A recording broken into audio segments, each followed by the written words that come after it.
मौजूदा समय साडे मुल्क दे विच बहुत सारे अजिहे केस सामने आ रहे ने जिन्हां नूं देख सुण के मन दे विच बहुतिआं दे इह सवाल उठदा होना है कि जे इह बंदे इह दोषी रिहा हो सकदे ने तां फिर बाकी क्यों नहीं रिहा हो सकदे, बंदी सिंह क्यों नहीं रिहा हो सकदे।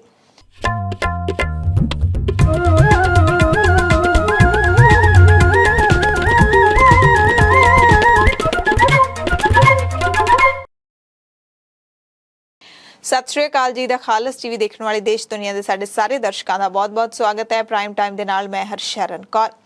श्री अकाल तख्त साहिब ਅਤੇ सचखंड श्री हरमंदर साहिब ते होए हमले तो बाद जदों मुड़ तो हरमंदर साहिब विखे दरबार सजन लग्या तां उत्थे कुत्ता राज बहाली है। मुड़ चक्की चट्टे दा शब्द जदों पंजाब दी फिजा दे विच मुड़ गूंजिया तां डूंगी चीस विचों दी लंघ रहे सिख जगत दीआं रगां दे विच खून मुड़ तो तेजी दे नाल दौड़न लग्या।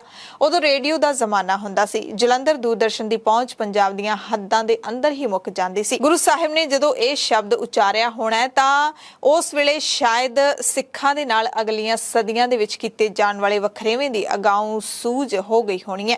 तदे ही ओ पाताला पाताल लख आगासा आगास जईयां तुकां दा 7 सदियां पहलां ही उच्चारण कर गए सी जिन्हां दे उत्ते विग्यान ने अज मोहर लाई है। श्री हरमंदर साहिब तो कुत्ता राज बहाली है, फिर चक्की चट्टा दा शब्द उस वेले एक वारी फेर पढ़िया गया जदों वेले दा हाकम उत्थे मत्था टेकण गया होया सी। थोड़े समय पहलां दी ही गल है। शब्द गाउण वाले रागी सिंह नूं इसदा हरजाना भुगतना पिया सी। उस तो बाद फिर अजिहा मौका आया, वो भी थोड़ा समा पहलां दी ही गल है जदों हाकम गया होया सी। बेअदबी होके हटी सी पंजाब दे विच ते अजिहे शब्द रागी सिंघां ने मुड़ पड़े सी जिहड़े हालात मुताबिक ढुकवें सी। ते उस वक्त एक अरदासीए सिंह ने अरदास भी कीती सी। उस दे विच भी इन्हां सतरां दा जदों उस हाकम दे मूँह ते ही जिक्र कीता गया तां उन्हां नूं भी सेवा तो लांभे कर दिता गया सी। मुल्क दा संविधान तां इह कहंदा है कि भारत दा कानून हरेक नागरिक दे लई इक्को जिहा है, पर इह सिर्फ लिखिया होया किताब दे विच। सानू भी पता है जिहड़े लोक तुसीं भारत दे विच रहिंदे हो सोच के देखियो कि की साडे मुल्क दा कानून साडे सारिआं दे लई इक्को जिहा है। इहदा सवाल तुहानूं अपने आप ही मिल जाना है। पर जदों इक्को जिहे केसां दे विच सरकारां दा रवैया वखरा वखरा होवे फिर भी सवाल साडे मनां दे विच उठदे ने। आज़ादी दे 75 वरे पूरे होण ते गुजरात सरकार दे 2002 दे गोधरा कांड समय बिल्कीस बानो दे नाल जबर जनाह वाले 11 कैदियां नूं इस बिना ते रिहा कर दिता कि उन्हां दा सज़ा दे समय दौरान वतीरा तसल्ली बख्श रहा सी। ਉਹੀ ਦੋਸ਼ੀ ਨੇ ਜਿਨ੍ਹਾਂ ਨੇ ਬਿਲਕੀਸ ਬਾਨੋ ਦੇ ਪੂਰੇ ਪਰਿਵਾਰ ਨੂੰ ਬਿਲਕੀਸ ਦੀਆਂ ਅੱਖਾਂ ਦੇ ਮੂਹਰੇ ਮਾਰਿਆ ਤੇ ਫਿਰ ਉਸਦਾ ਆਪਣੀ ਨਿੱਕੀ ਬੱਚੀ ਦੇ ਸਾਹਮਣੇ ਬਲਾਤਕਾਰ ਕੀਤਾ, ਸਮੂਹਿਕ ਬਲਾਤਕਾਰ ਕੀਤਾ। ਅੱਜ ਉਹਨਾਂ ਸਾਰੇ ਦੋਸ਼ੀਆਂ ਦੇ ਆਚਰਣ ਇੰਨੇ ਕੁ ਠੀਕ ਹੋ ਗਏ ਨੇ ਕਿ ਗੁਜਰਾਤ ਸਰਕਾਰ ਉਹਨਾਂ ਨੂੰ ਮਾਫ ਕਰ ਰਹੀ ਹੈ। ਮਾਫੀ ਕਹਿ ਕੇ ਉਹਨਾਂ ਦੀ ਜਿਹੜੀ ਸਜ਼ਾ ਹੈ ਉਹ ਮਾਫ ਕਰ ਦਿੱਤੀ ਜਾ ਰਹੀ ਹੈ। ਪਰ ਦੂਸਰੇ ਪਾਸੇ ਬੰਦੀ ਸਿੰਘਾਂ ਸਮੇਤ ਬਹੁਤ ਸਾਰੇ ਹੋਰ ਲੋਕ ਅਜਿਹੇ ਨੇ ਜਿਹੜੇ ਆਪਣੀਆਂ ਸਜ਼ਾਵਾਂ ਪੂਰੀਆਂ ਕਰ ਚੁੱਕੇ ਨੇ ਪਰ ਉਹਨਾਂ ਨੂੰ ਜੇਲ੍ਹਾਂ ਚੋਂ ਬਾਹਰ ਨਹੀਂ ਕੱਢਿਆ ਜਾ ਰਿਹਾ। ਕਈ ਕੇਸਾਂ ਦੇ ਵਿੱਚ ਤਾਂ ਪੈਰੋਲ ਵੀ ਨਹੀਂ ਦਿੱਤੀ ਜਾ ਰਹੀ। ਖੇਤੀ ਕਾਨੂੰਨ ਰੱਦ ਕਰਵਾਉਣ ਸਮੇਂ ਜੇਲ੍ਹਾਂ ਦੇ ਵਿੱਚ ਬੰਦ ਕੀਤੇ ਕਿਸਾਨ ਸਰਕਾਰ ਦੇ ਵੱਲੋਂ ਲਿਖਤੀ ਰੂਪ 'ਚ ਵਾਅਦਾ ਕਰਨ ਦੇ ਬਾਅਦ ਵੀ ਸਲਾਖਾਂ ਦੇ ਪਿੱਛੇ ਬੰਦ ਨੇ। ਜਦੋਂ ਬਿਲਕੀਸ ਬਾਨੋ ਜਬਰ ਜਨਾਹ ਦੇ ਦੋਸ਼ੀ ਹੁਣ ਬਾਹਰ ਆ ਗਏ ਨੇ ਤਾਂ ਬਿਲਕੀਸ ਦੇ ਪਰਿਵਾਰ ਨੂੰ ਆਜ਼ਾਦ ਮੁਲਕ ਭਾਰਤ ਦੇ ਵਿੱਚ ਜੇਲ੍ਹ ਵਰਗੀ ਜ਼ਿੰਦਗੀ ਜਿਉਣੀ ਪੈ ਰਹੀ ਹੈ। ਇਹ ਉਹ ਖੁਦ ਆਪਣੇ ਮੂੰਹੋਂ ਬੋਲਦੇ ਨੇ। ਗੱਲ ਬੰਦੀ ਸਿੰਘਾਂ ਦੀ ਕਰੀਏ ਤਾਂ ਇਹ ਉਹ ਸਿੰਘ ਨੇ, ਉਹ ਨੌਜਵਾਨ ਨੇ ਜਿਹੜੇ ਅੱਜ ਕੱਲ੍ਹ ਬਜ਼ੁਰਗ ਹੋ ਚੁੱਕੇ ਨੇ, ਜੇਲ੍ਹਾਂ ਦੇ ਵਿੱਚ ਆਪਣੀ ਸਾਰੀ ਜ਼ਿੰਦਗੀ ਲੰਘਾ ਕੇ। ਇਹ ਉਹੀ ਨੌਜਵਾਨ ਨੇ ਜਿਨ੍ਹਾਂ ਨੂੰ 1978 ਦੀ ਵਿਸਾਖੀ ਵਾਲੇ ਦਿਨ ਦੇ ਨਿਰੰਕਾਰੀ ਅਖੰਡ ਕੀਰਤਨੀ ਜਥੇ ਦੇ ਅੰਮ੍ਰਿਤਸਰ ਕਾਂਡ ਤੇ ਫਿਰ ਸੱਚਖੰਡ ਸ੍ਰੀ ਦਰਬਾਰ ਸਾਹਿਬ ਉੱਤੇ ਹਮਲੇ ਤੋਂ ਬਾਅਦ ਫੜ ਕੇ ਜੇਲ੍ਹਾਂ 'ਚ ਬੰਦ ਕੀਤਾ ਗਿਆ ਸੀ। ਤੇ ਇਹਨਾਂ ਵਿੱਚੋਂ ਉਹ ਸਿੰਘ ਵੀ ਨੇ ਜਿਨ੍ਹਾਂ ਨੂੰ ਸਾਬਕਾ ਮੁੱਖ ਮੰਤਰੀ ਬੇਅੰਤ ਸਿੰਘ ਕਤਲकांड ਦੇ ਦੋਸ਼ ਦੇ ਵਿੱਚ ਜੇਲ੍ਹਾਂ ਦੇ ਵਿੱਚ ਫੜ ਕੇ ਬੰਦ ਕੀਤਾ ਗਿਆ ਸੀ ਧਾਰਾ 302 ਲਾ ਕੇ। ਬਿਲਕੀਸ ਬਾਨੋ ਕੇਸ ਦੇ ਦੋਸ਼ੀਆਂ ਉੱਤੇ ਵੀ ਧਾਰਾ 302 ਲਾਈ ਗਈ ਸੀ ਪਰ ਉਹਨਾਂ ਨੂੰ ਕੁਝ ਕੁ ਸਾਲਾਂ ਬਾਅਦ ਹੀ ਮਾਫੀ ਦੇ ਕੇ ਰਿਹਾ ਕਰ ਦਿੱਤਾ ਜਾਂਦਾ ਹੈ। ਜਦਕਿ ਬੰਦੀ ਸਿੰਘ ਜਿਨ੍ਹਾਂ ਦੇ ਆਚਰਣ ਵੀ ਬੜੇ ਵਧੀਆ ਨੇ, ਜਿਹੜੇ ਜੇਲ੍ਹਾਂ ਦੇ ਵਿੱਚ ਇੱਕ ਬੜੇ ਸਹੀ ਤਰੀਕੇ ਦੇ ਨਾਲ ਜ਼ਿੰਦਗੀ ਜਿਉ ਰਹੇ ਨੇ, ਕੋਈ ਜੇਲ੍ਹਾਂ ਦੇ ਵਿੱਚ ਬਹਿ ਕੇ ਉਹ ਆਪਣੀ ਸਲਤਨਤ ਬਾਹਰ ਨਹੀਂ ਚਲਾ ਰਹੇ ਜਿਵੇਂ ਸਰਕਾਰਾਂ ਦੇ ਜਵਾਈ ਕਹੇ ਜਾਣ ਵਾਲੇ ਗੈਂਗਸਟਰ ਚਲਾਉਂਦੇ ਨੇ।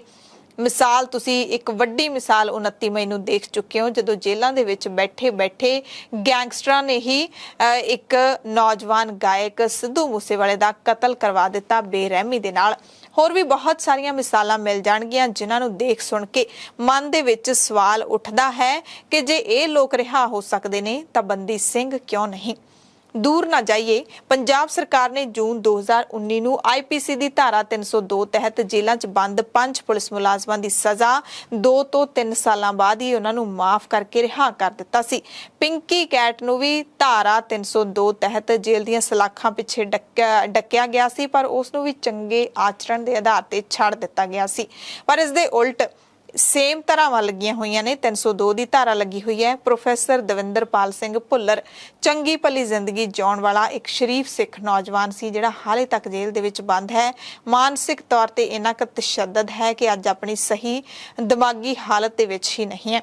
ਗੁਰਦੀਪ ਸਿੰਘ, ਲਖਵਿੰਦਰ ਸਿੰਘ, ਗੁਰਮੀਤ ਸਿੰਘ, ਪਰਮਜੀਤ ਸਿੰਘ ਭਿਓਰਾ, ਬਲਵੰਤ ਸਿੰਘ ਰਾਜੋਆਣਾ, ਜਗਤਾਰ ਸਿੰਘ ਹਵਾਰਾ, ਸ਼ਮਸ਼ੇਰ ਸਿੰਘ, ਜਗਤਾਰ ਸਿੰਘ ਤਾਰਾ, ਸਤਨਾਮ ਸਿੰਘ, ਕੁਲਬੀਰ ਸਿੰਘ ਬੜਾ ਪਿੰਡ, ਅਰਵਿੰਦਰ ਸਿੰਘ, ਹਰਨਾਮ ਸਿੰਘ ਤੇ ਭਾਈ ਦਇਆ ਸਿੰਘ ਲਾਹੌਰੀਆ, ਇਹ ਸਾਰੇ ਜੇਲ੍ਹਾਂ ਦੇ ਵਿੱਚ ਬੰਦ ਨੇ। ਤੇ ਉਹ ਸਿੰਘ ਨੇ ਜਿਨ੍ਹਾਂ ਦੀ ਸਜ਼ਾ ਪੂਰੀ ਹੋ ਚੁੱਕੀ ਹੈ, ਪੂਰੀ ਤੋਂ ਵੀ ਦੁੱਗਣੀ ਹੋ ਚੁੱਕੀ ਹੈ ਕਈਆਂ ਦੀ, ਤੇ ਜੇਲ੍ਹਾਂ ਦੇ ਵਿੱਚ ਇਹਨਾਂ ਦਾ ਆਚਰਣ ਵੀ ਚੰਗਾ ਦੱਸਿਆ ਜਾ ਰਿਹਾ ਹੈ। ਹਾਲਾਂਕਿ ਬੰਦੀ ਸਿੰਘਾਂ ਦੀ ਰਿਹਾਈ ਦੇ ਲਈ ਪਿਛਲੇ ਕਈ ਸਾਲਾਂ ਤੋਂ ਯਤਨ ਹੋ ਰਹੇ ਨੇ। ਕਈ ਸਾਲਾਂ ਤੋਂ ਵੱਖ-ਵੱਖ ਸਿੱਖ ਜਥੇਬੰਦੀਆਂ ਤੇ ਸਿਆਸੀ ਪਾਰਟੀਆਂ ਆਪੋ ਆਪਣੇ ਪੱਧਰ ਤੇ ਸਰਗਰਮ ਰਹਿੰਦੀਆਂ ਨੇ।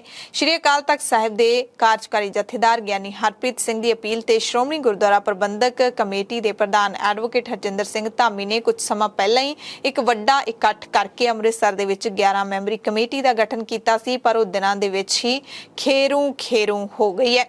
ਹੁਣ ਸ਼੍ਰੋਮਣੀ ਗੁਰਦੁਆਰਾ ਪ੍ਰਬੰਧਕ ਕਮੇਟੀ ਨੇ ਬੰਦੀ ਸਿੰਘਾਂ ਦੀ ਰਿਹਾਈ ਨੂੰ ਲੈ ਕੇ ਆਉਂਦੀ 2 ਸਤੰਬਰ ਨੂੰ ਜਨਰਲ ਇਜਲਾਸ ਸੱਦ ਲਿਆ।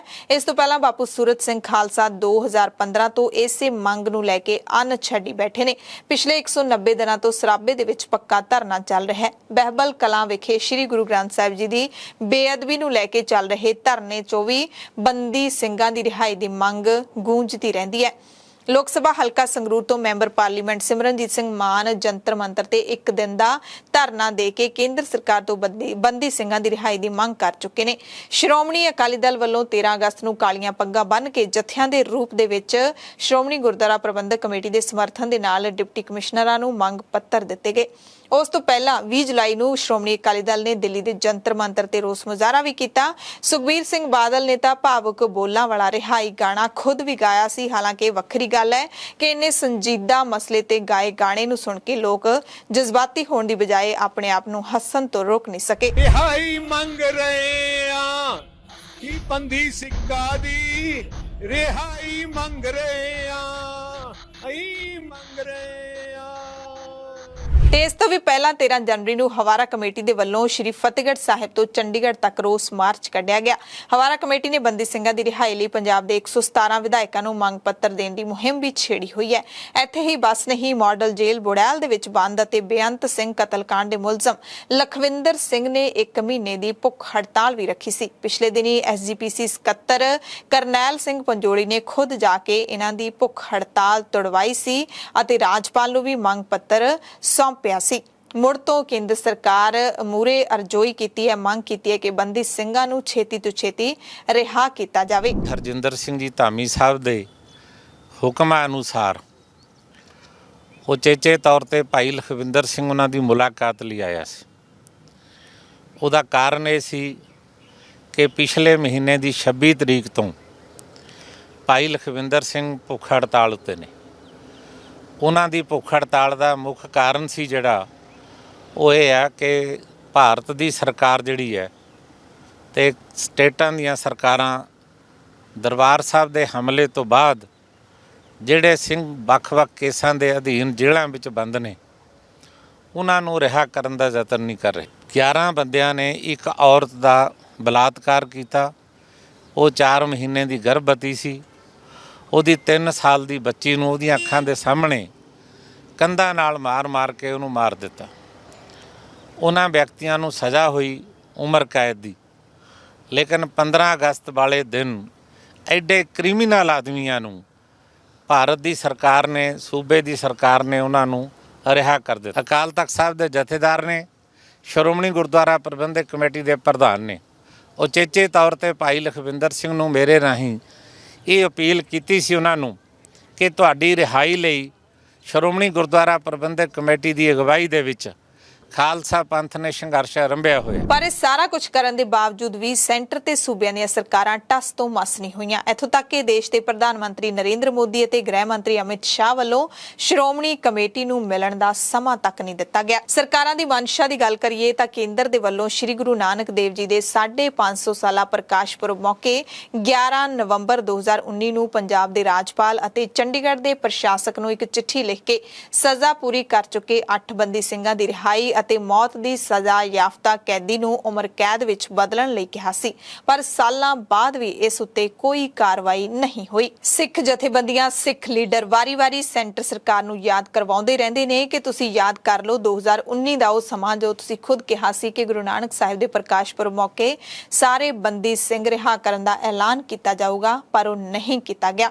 ਪਰ ਸੈਂਟਰ ਸਰਕਾਰ ਦੇ ਕੰਨ ਤੇ ਜੂੰ ਨਹੀਂ ਸਰਕਦੀ। ਵਿਧਾਨ ਸਭਾ ਚੋਣਾਂ ਦੇ ਵੇਲੇ ਵੀ ਵੱਖ-ਵੱਖ ਜਿਹੜੇ ਸਿਆਸੀ ਵਫਦ ਨੇ ਉਹ ਸਰਕਾਰੀ ਦਰਬਾਰੇ ਜਾ ਕੇ ਸੈਂਟਰ ਸਰਕਾਰ ਦੇ ਕੋਲ ਜਾ ਕੇ ਮੰਗ ਕਰਦੇ ਰਹੇ ਨੇ ਕਿ ਬੰਦੀ ਸਿੰਘਾਂ ਨੂੰ ਰਿਹਾ ਕੀਤਾ ਜਾਵੇ। ਸੈਂਟਰ ਸਰਕਾਰ ਦੇ ਵੱਲੋਂ ਲਿਸਟ ਵੀ ਮੰਗੀ ਗਈ, ਲਿਸਟ ਵੀ ਦੇ ਦਿੱਤੀ ਗਈ ਹੈ, ਪਰ ਹਾਲੇ ਤੱਕ ਕੋਈ ਵੀ ਅਮਲੀ ਤੌਰ ਤੇ ਅਮਲ ਨਹੀਂ ਕੀਤਾ ਗਿਆ। ਹਾਲਾਂਕਿ ਲਾਟ ਸਾਹਿਬ ਬੰਦੀ ਸਿੰਘਾਂ ਦੀ ਰਿਹਾਈ ਦੀ ਮੰਗ ਨੂੰ ਲੈ ਕੇ ਮਿਲਣ ਵਾਲੇ ਵਫਦ ਨੂੰ ਇੱਕ ਵਾਰੀ ਭਰੋਸਾ ਦਿੰਦਿਆਂ ਇਹ ਵੀ ਕਹਿੰਦੇ ਸੁਣेंगे कि आप गवर्नर साहिब से बात कर रहे हैं, किसी ऐरे गहरे से नहीं। जब मैंने बोला कि कार्रवाई होगी तो होगी। खैर सिख जथेबंदियां ते वख-वख सियासी पार्टियां दे यत्नां नूं हाले तक बूर नहीं पिया। ਇਹਨਾਂ ਦੇ ਯਤਨਾਂ ਦੇ ਵਿੱਚ ਕੋਈ ਘਾਟਵਾਦ ਰਹਿ ਜਾਂਦੀ ਹੈ, ਕੋਈ ਖੋਟ-ਮੱਠ ਰਹਿ ਜਾਂਦਾ ਹੈ, ਜਾਂ ਫਿਰ ਸਰਕਾਰਾਂ ਦੇ ਮਨ ਦੇ ਵਿੱਚ ਹੀ ਇਮਾਨਦਾਰੀ ਨਹੀਂ ਹੈ।